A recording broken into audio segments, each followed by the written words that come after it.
Sa akin yung maraming magabi. Konti ang tagpo. Kasi kuya, kahit nasa tindahan namin dumadaan talaga ito yung binibilhan namin ng taho. Minsan kuya, tinatanghali ka na ano, saan ka nakakabot?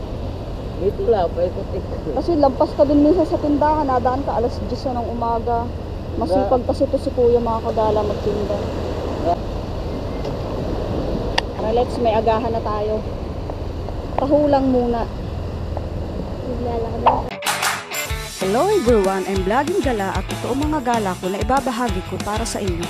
Food trip, travel, adventure, harvesting, at kung ano-ano pa. Hindi ko man kayo nakakasama ng personal sa mga gala ko, pero sa pamamagitan ng ganitong mga video ay mapapasaya ko rin kayo. Tara! Good morning! Welcome back sa aking YouTube channel mga kagala. At sa mga ngayon lang napapatambay, salamat sa inyong pagbisita! Good morning! Ngayon lang kami nag day 5 ng aming paglalakad. Kanina, dapat hindi talaga kami nandito sa baybay ng Barangay Wawa na Sugbo. Pero lang, ano nangyari sa kasama namin nila Lia? May kasama kasi kami 3 aso namin. Hindi na magkaigi sa daan kasi ang kukulit. Kaya ayun, umuwi na kami. Dito na lang kami pumunta sa baybay. Ayun o. Kasama ko si Lia, sa Argel. Ayun, natanong natin yung Fortune Island dun sa kabila. Dito na lang tayo maglalakad-lakad. Sayang sana kasi hinihintay namin ulit yung pagsikat ng araw sa taas. Hindi namin nagawa kasi yun nga. Na-postponed na. Kaya dito na lang tayo maglalakad-lakad. Good morning, Lia. Wow, bagong shoes. Ayan, sayang sana kasi ang layo na nang naabot namin kanina. Ang ganda dito mga kagala kapag ganito. Tingnan nyo. Sabi ko nga, sayang kung talagang puting buhangin siya ni Lia. Mas maganda tingnan. Pero dahil nga itong ipinagkaloob sa tinatawag nilang baybay, maganda rin naman. Ito yung kakaiba sa kanya. Kasi kilala siya sa black sand. O, diba? Pero pino siya. Pino, kahit maitim ang buhangin. Ang aga nila kuya, may huli kaya sila. Dito na lang tayo maglakad-lakad. Kasi hindi nga tayo natuloy na pataas. Mga pasaway yung kasama naming 3 aso. Ngayon na lang ulit ako nakapag-vlog para sa day 5 ng paglalakad namin. Kasi nga diba nung mga nakaraan, dati kong upload. Pumunta kami ng Pasay, pumunta kami ng Laguna. Nag-day off muna kami ni Daddy. Tapos, pagdating namin, 2 days off. 2 days off. Pagdating namin, busy pa rin. Hindi na muna din kami naglakad kasi abala kami sa pagtitinda. Ngayon lang ulit. Tapos yun. Hindi naman natuloy sa taas, dito lang kami. Wala si Katod. Wala si Katod. Ito ande. Wala si Katuda ande. Yung dito ko kasi nagbablog na siya. Ang pangalan ng YouTube channel niya ay BTS Toda Andy. Ayun, baka kung gusto niyo lang kung i-check yung YouTube channel niya. Kung wala kayo minsan magawa, kung gusto niyo pang manood ng ibang mga vlog, ng ibang mga kakaibang babago pa lang nag-uumpisa mag-vlog, pakicheck niyo na lang po at baka naman gusto niyo i-subscribe na rin. Ano Lia? Si Lia mayroon din. Wala ka. Ay, wala ba? Wala na, dihinan ako. Hindi namin tinula yung lakit eh. Ang ganda na dito. De, picturean mo kami dito ni Lia. Ayun, na-picturean mo ako ng maganda din, de. Ayoko. Pa-picture muna tayo mga kagala. Habang wala pa masyadong maraming tao. Sa maganda ngayon ng buhangin, oh. Ang linis-linis, ang kinis. Matubig-tubig na dito sa park na to. Yan, oh. Kumpara din sa likod, mas malawak ang pinakabuhangin niya. Dito na tayo sa may tapat ng... Asan ba doon yung Jandel? Ay, ayun. Dito tayo sa may tapat ng papuntang Jandel. Handang-handa pa man din ako sa pag-ahon namin ngayon. Hindi naman para makakaahon. Ang ganda dito ng mga bangka nila, oh. Lahat ng bangka dito ngayon, nakaano lang. Nakatabi lang. Naka-parking. Hindi na masasakyan. Kasi nga malakas ang agos ng tubig, saka maliwanag daw ang buwan, kaya hindi sila pumapalaot. Kaya yun, mga namimiss agad ng mga tao ang isda. Ang laki ano de.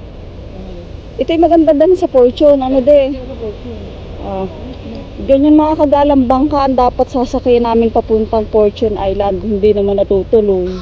Yung mga kasama namin, balak lang ng balak, hindi naman tinutuloy. Kaya nga, malalaki talaga dapat mga kagalang kailangan sa pagtawid papuntang Fortune Island. Dalawa daw yung makina niyang, dalawa yung LC.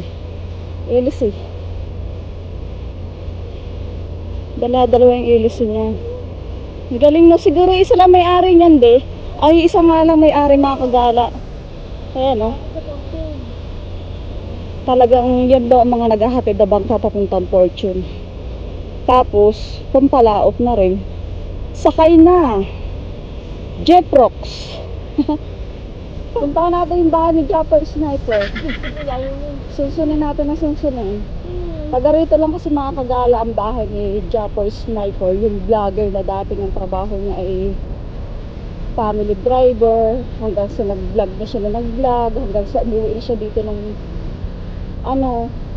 taga Bukana siya. Baka barangay Bukana. Yun ay idol ng aming kababae sa Bicol na si Mandaragat TV. Yun. Shout out sa'yo Mandaragat TV. Taga Lower Omon. Taga dito lang yung idol mo si Japper Sniper. Try namin maglakad papunta doon. Japper Sniper.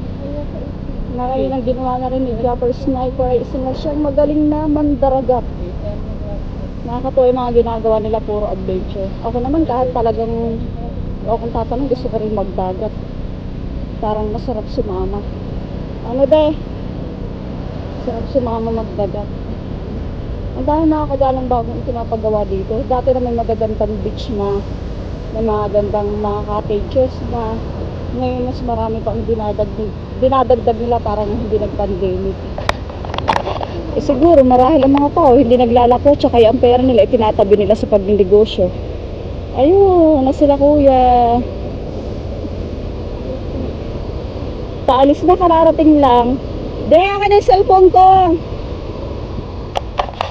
Diyan lang muna kayo nakakagala. Picture lang ako ng view.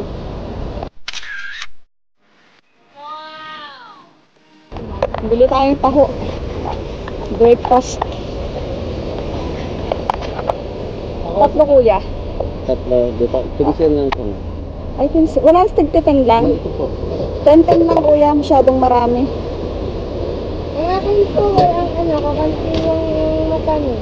Ako ayoko na masyadong matamis. Marami tago. Ako, kakanti lang po yung matamis. Ako rin kuya. Sa akin yung maraming magaling. Pagti ang tag. Init. Sahol muna tayo mga kagala. Kasi kuya kahit nasa tindahan namin dumadaan talaga to, ito yung binibilhan namin ng taho. Tatandaan mo kami kuya. Aliya, sa'yo yan. Pahuli mo yung maraming... Talagang dito yung lugar ni kuya, yung pagbibenta niya. Yes, maraming matamis. Ito. Tumama maraming sa pizza. Yan mo na, naglagay mo na lang ang sarap. Hindi nakatulad. Minsan kuya tinatanghali ka na saan ka nakakabot? Dito lang, pero Kasi lampas ka din minsan sa tindahan, nadaan ka alas 10 na ng umaga. Masipag kasi ito si kuya mga kagala magtinda. grabe na ngayon, ma'am. Grabe na kamahal. Kaya Pati nga sapat po. na lang talaga, ma'am. Lahat po Hindi ngayon na. magmahal na. Hindi nakatulad na. Masarap na init pa. Hindi ito hawak na. Thank you Ito po. kuya.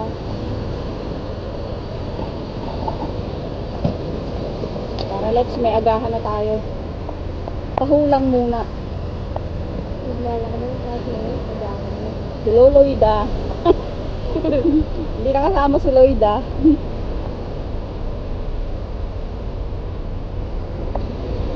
Bakit talagang kapag mainit ka? Ito mga kagala yung Golden View. parang yung golden Maganda siya kasi doon sa kabila nakakita rin namin ito maganda rin siya eh. O, diba? Saka, pag dyan ka nag-check-in, ito na pinaka-front mo. Oh, golden view nga. Kasi pag pagsikat ng araw, oh, golden, makikita mo. Golden view. Kaya pala yun ang pangalan ng kanilang, resort. Ang ganda ng doon. Siya. Sa harap niya ng style niya, parang bahay lang siya na malaki. Na maganda, parang bahay bakasyonan. Sa bagay, dito bahay bakasyonan na rin naman. Yung mga taga-syudad na lalo't mga bonggam-bongga, mga bulsa. Liya? Ginagawa lang bahay bakasyonan na itong, Nasugbu o ibang party ng Batangas. Di po na lang tayo dun sa kahoy. Ayoko na maglakad. Ang ganda rin doon ng view mga kagala, oh. Sa malayong yun. May nag-overnight dito. Ayun, may tent. Maganda naman talagang buhangin dito, oh. Talagang nga lang sa ibang sanay sa white sand, maboboring sila. Pero kung sabi nga talaga nature lover ka, na-appreciate mo yung gandang yan, Iba naman kasi yung gandang puti sa gandang itim. Gandang puti. Papahinga muna kami ni Lia din. Sa nakikita namin kahoy. Upo muna kami. Dito na kami sa Jandel. Lubog. Ang rubber siya sa buhangin. Ang lambot naman ng buhangin na yun. May ibang mga tao lang dito na naglalakad. Walang disiplina. Tulad na, ang daming basura nakakala. Pwede namang dalhin pa uwi. Sinasayang lang nila yung ganda ng lugar. Dinudinhan nila yung Yung iba naman mga dayo lang ng mga nagkakalat sana. Dapat hindi ganun. Dala dapat yung basura pag uwi. Upo muna tayo dito. Ayan. Ayun nga lang sa part na to medyo makalat na kasi yung mga tao nga gumagala. May taga rito may hindi. Iniiwan nila yung basura nila. Sana hindi ganun. Sabihan mo nga, Lia. Sa mga pupunta naman dito sana kahit hindi taga rito. Dapat di kayo nagkakalat. Sayang naman. Sayang ganda ng lugar. Bye-bye. Pag natuya. Opo. Dami yung dalang paninda kaya lang hindi naman namin yung tinda niya. Puro matamis na. Uwi na kami mga kagala kasi magbubukas pa kami ng tindahan. Magpapalambot pa kami ng aming mga ilalabas na mga paninda. Ayun lang, dito na natapos ang aking vlog para sa aming day 5 na paglalakad. Na aming paglalakad-lakadan serye na dapat sa taas, hindi naman kami napunta sa taas. Pero okay na rin naman dito. Nang maiba-iba naman. Diba? Ang ganda ng dyan, ganda ng view doon sa likod namin. Kaya mga kagala, see you on my next vlog. Thank you for watching. Bye-bye. Bye-bye na Lia.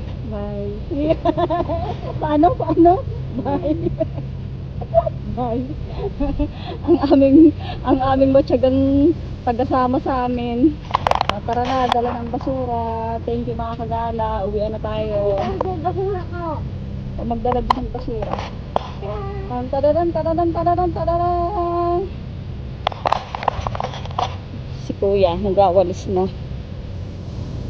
Nagkakaikay na ng basura. Ito na, pasok buwang sa Whoop. Napipisa ka na naman. Napipisa ka, sige. Whoop. Ayun, napisa na nga. Sensitive pala yan. Pag pala yun ng konti, namamatay na. Ayun, Lia. Ayaw pumasok. Ha? Pumasok dito. Pumasok? Ito.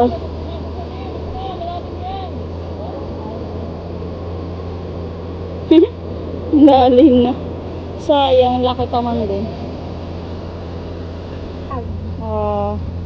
Nahuli na namin ano yan umang yan Yun, yung kuloko, yung maliit na crab.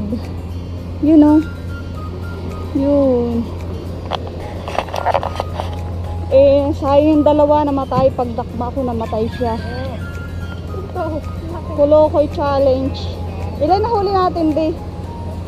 3 lang nahuli namin. Maliit na crab lang siya. Gawa daw yung namatay. Namatay yung 2. Natisa. Wala na. Yun, uwi na. Wala na. Tara na, uwi na.